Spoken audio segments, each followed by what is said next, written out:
என்னங்க என்ன நடக்குதுன்னு எல்லாம் புரியாம பார்த்துட்டு இருக்கீங்களா? ஒன்றும் இல்லைங்க, இந்த 5 பேரை பற்றி தான் பார்க்க போகிறோம். நம்ம இந்த 5 பேர் வேற இல்லைங்க, அண்ணன் தம்பி தாங்க. இதில் இருக்கிறதுலே இன்னொன்று என்னென்னா, ஃபஸ்ட்டு இருக்கிறவன் தாங்க செம்ம கெத்து. யார் தெரியுமா? சொல்லுங்களேன். நான் தான். கரெக்டாக சொல்கிறீங்க, ஏன்னா நான் தான் கெத்தாக இருக்கேன். என் பேரும் கூட என்ன தெரியுமா? கெத்து முத்து. ஏன் தெரியுமா கெத்து முத்துன்னு வச்சுருக்காங்க? இவங்க 4 பேருக்கு நான் ஃபஸ்ட்டு பிறந்தனால எங்கள் அப்பா எனக்கு கெத்து முத்துன்னு வச்சுருக்காங்க. அவ்வளோதான், ஒன்றும் இல்லை. இப்போ இங்கே இருக்கிறதுல வந்து பார்த்தீங்கன்னா, தம்பி சும்மா எப்போ பார்த்தாலும் பெருமை பேசிக்கிட்டு வாயை திறந்தாலே பெருமை தான். பெருசாக வளர்ந்தது பார்த்தாது அவ்வளோ பெரிய பெருமை வேற வேணுமா உனக்கு? ஸோ நீ சரி வாடா வா. இவன் தாங்க என் 2வது தம்பி. இவன் கூட பிறந்தது நக்கலும் நையாண்டிங்க. அதனால தாங்க இவன் பேர் வந்து சொல்லு கிண்டல் குமார். கிண்டல் குமார்னு வச்சுருக்காங்க. இவனை பற்றி நான் சொன்னால் என்னையே கலாய்ச்சிருவான், அவனே சொல்லுவான் கேளுங்க. அது ஒன்றும் பெரிய கதையெல்லாம் இல்லைங்க, அவன் சொன்ன மாதிரி பெருமை பேசி சொல்கிறதுக்கு. எங்கள் அப்பா பேர் ரைமிங் ராமு. அவர் என்ன பண்ணிட்டாரு, ஒருத்தன் அன்னைக்கு அவரை செம்மையாக வச்சு கலாய்ச்சிட்டாங்க. அந்த காண்டில் அவன்கிட்ட சவால் விட்டார், டேய் உன்னை கலாய்க்க ஒருத்தன் பிறந்து வருவான்டா அப்படின்னு. அதுக்கப்புறம் நான் பாவப்பட்டு பிறந்துட்டேங்க. எனக்கு எங்கள் அப்பா அப்படி ஒரு பேரை வேற வச்சுட்டாரு, கிண்டல் குமார்னு. அதோட இந்த கிண்டலும் கேலி எனக்குள்ள ஒட்டிக்கிச்சு.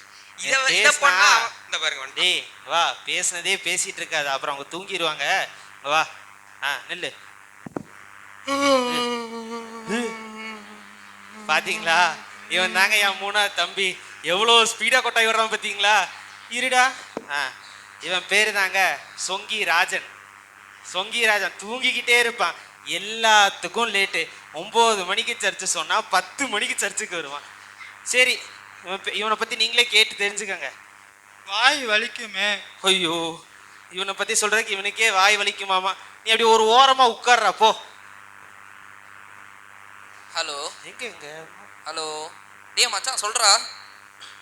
டேய் இல்லைல்லடா, நான் வரலடா. இன்னைக்கு காலையில் தான் கேஎஃப்சியில் போய் சாப்பிட்டேன். நான் ரோட்டு கடையிலலாம் வந்து சாப்பிட மாட்டேன்.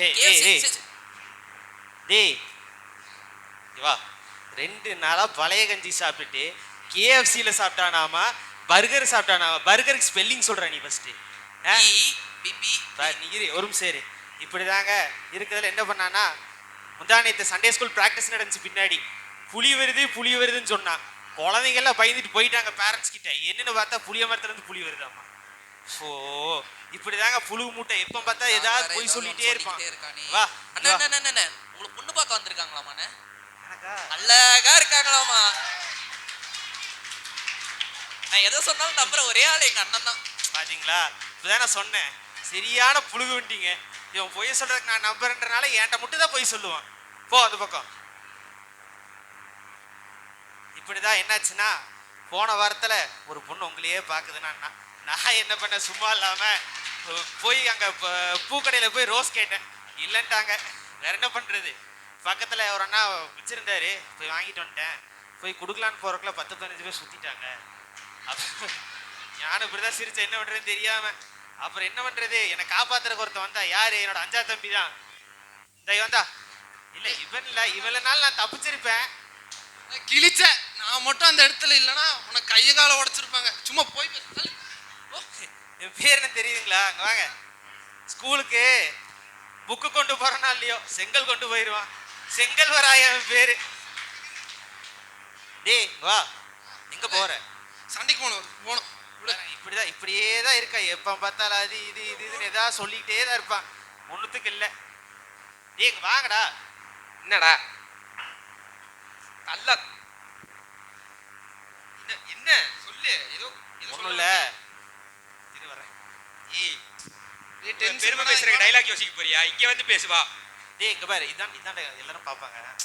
இங்க பாரு, ஒண்ணும் இல்ல, எல்லாத்துக்கும் ஒரு குட் நியூஸ். உன்னை பத்தி பெருமை பேசுவேன், அதுக்கு தானே இப்படி போய் ரவுண்ட் அடிச்சு யோசிச்சுட்டு வந்தேன். சொல்லு. ஏடா ஒரு நிமிஷம், சொன்னதை சொல்ல வந்ததை மறந்துடுவேன்டா. ஜிம்முக்கு வர போண்டா. நாளைக்கு சர்ச்சில் ஸ்பெஷல் சர்வீஸ் இருக்கு. ஆமா, அதுக்கு ஐயா வந்து எனக்கு கூப்பிட்டு நீ பிரசங்கம் பண்ணிடுன்னு சொன்னாங்க. நான் பிரசங்கம்லாம் பண்ண வேண்டாம், எனக்கு காணிக்கைக்கு ஸ்பெஷலாக ஒரு சாங் மட்டும் கொடுங்கன்னு சொல்லிட்டேன். காணிக்கைக்கு ஸ்பெஷல் சாங் நீ பாட போறியா? ஆமா. அது சரி இப்படி இல்ல, வேணாம். தெரியாது, கொலை பண்ணாத எல்லாத்தையும். சரி வேண்டாம், வேணாம். டேய் நீங்க நாளைக்கு காலையில 9 மணிக்கு சர்வீஸ். எத்தனை மணிக்கு? 9 மணிக்கு. சரி நீங்களா வந்துடுவீங்க 9 மணிக்கு சர்வீஸ்க்கு வந்துடுவீங்க. ஒருத்தர் இருக்கான் பாரு, இவனை எப்படியாவது கிளம்பி கூட்டு வந்துருங்க, இல்லைன்னா கிளம்புறேன்னு சொல்லிட்டு அடுத்த வார சர்வீஸுக்கு தான் வருவான் அவன். இங்க பாருங்க, காலைல எத்தனை மணிக்கு வரணும்? காலையில 9 மணிக்கு சர்வீஸ். 9 மணியா? நான்லாம் வந்துட்டு 8 மணிக்கே வந்துடுறேன், எல்லாத்தையும் கூப்பிட்டு நீ வந்துடுறேன். 8 மணிக்கு வர வேண்டாம், காலையில 9 மணிக்கு. 9 மணிக்கு சர்வீஸ். நீ 8 மணிக்கு வந்துட்டேன்னு வையேன், யாருமே இல்லாட்டி திருப்பி வீட்டுக்கு போயிருவீங்க நீங்க. அதனால காலையில 8:30 மணிக்கு டான் முதல்ல நடிப்பார் ஜோசப்பண்ணே. அப்ப கரெக்டா இங்க இருக்கீங்க எல்லாரும். 8 மணி தானே பாருங்கண்ணே, வர்றோம். அவனை எப்படியாவது ரெடி பண்ணி கூட்டு வந்துருங்க. சரிண்ணே சரி. நீ கிளம்புங்கடா. டேய் நீ எந்திரா, வாடா சர்ச்சுக்கு போடா, வாடா போய் ரெடியா போ. ஹலோ டேய் ஃபோன் பேசுறத விட்டு ரெடியாவுடா, அவன் கால் பண்ணுவான்டா அப்புறம்.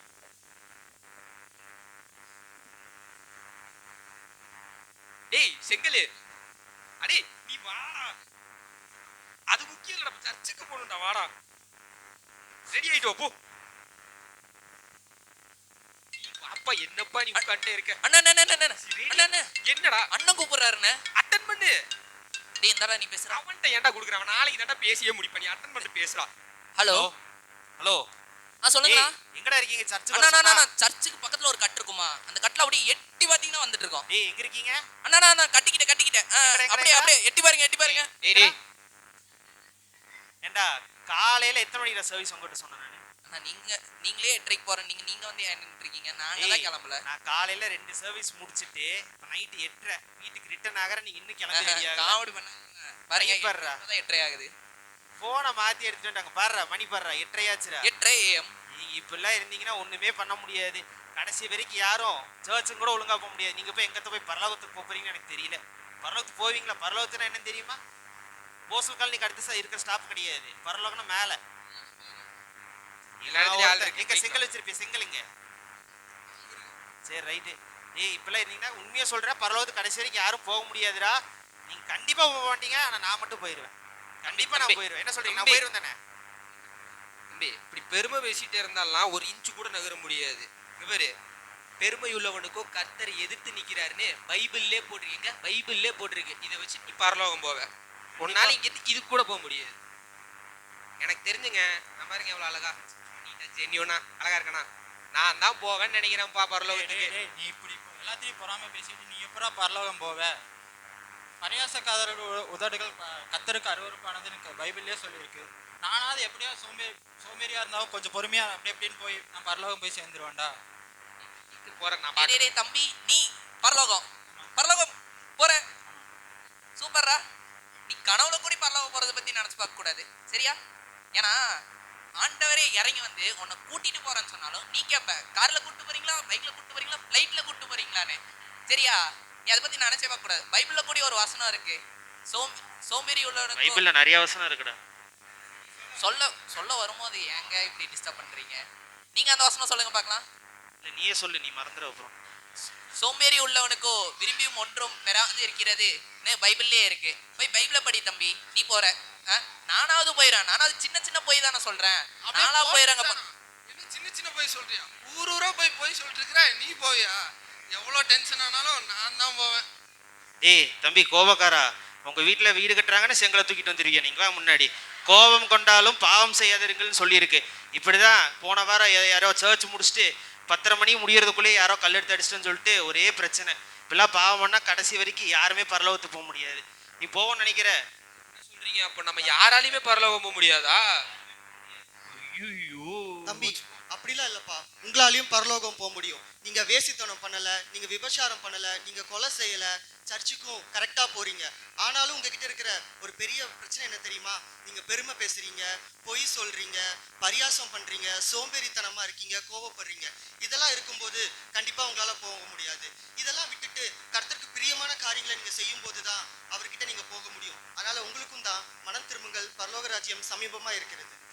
நாங்க மட்டும் இல்லைங்க, எல்லாரும் ஒரு முடிவு எடுத்தா போலாம். மனம் திரும்பினா போதும், கண்டிப்பா சாப்பிட்டுட்டு மனம் சரி வா, இன்னும் பெருமை பேசாத. எத்தனை டைம் பேசுவேன்?